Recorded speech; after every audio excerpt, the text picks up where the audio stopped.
मी सध्या सिंदखेड राजा येथील राजे लखुजीराव जाधव यांच्या समाधीस्थळावरती आहे आणि मागील 2 वर्षापूर्वी या समाधीस्थळाचं संवर्धन करतेवेळी पुरातत्व विभागाला एक ऐतिहासिक आणि सुंदर अशी शेषशाही विष्णूची मूर्ती आढळली होती।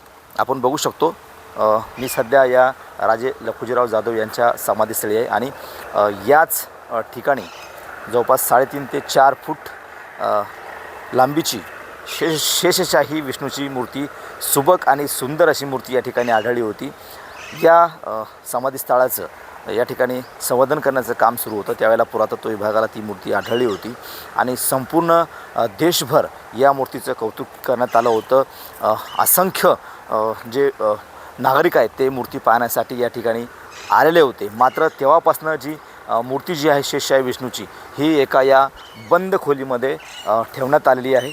हीच ती खोली आहे ज्याच्यामध्ये जी पुरातत्व मूर्ती आहे पुरातन विभागाने ही मूर्ती या खोलीमध्ये ठेवण्यात आली आहे।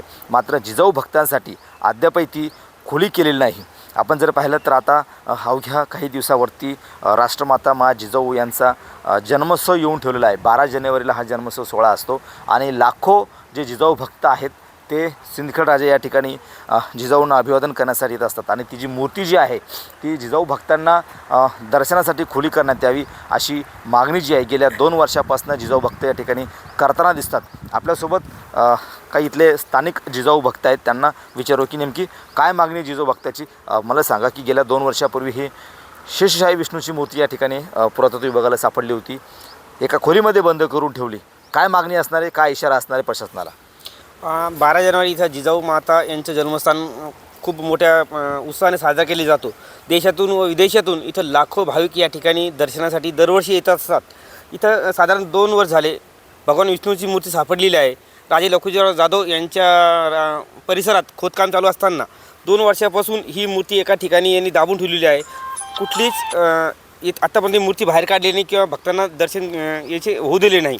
आता 12 जानेवारीला जे लाखो भाविक या ठिकाणी येणार आहे त्या भाविकांचं दर्शन मूर्तीचं झालं पाहिजे ही आमची मागणी आहे। जर शासनाने पुरातत्व विभागाने 12 तारखेला ही मूर्ती ओपन नाही केली भक्तांसाठी तर आम्ही या ठिकाणी खूप मोठं आंदोलन उभारू। नक्कीच येत्या 12 जानेवारीला जो जिजाऊ जन्मोत्सव सोहळा आहे देशभरातून या ठिकाणी लाखो जिजाऊ भक्त येतात आणि त्यांच्यासाठी ही जी शेषशाही विष्णूची मूर्ती आहे ही दर्शनासाठी खुली करावी अशी मागणी इथल्या जिजाऊ भक्तांची आहे। अन्यथा आंदोलन करण्याचा इशारासुद्धा त्यांनी दिला आहे। Cameraman Dilip देशमुखसह Ganesh Solanki, TV9 Marathi, Sindkhed Raja, Buldhana.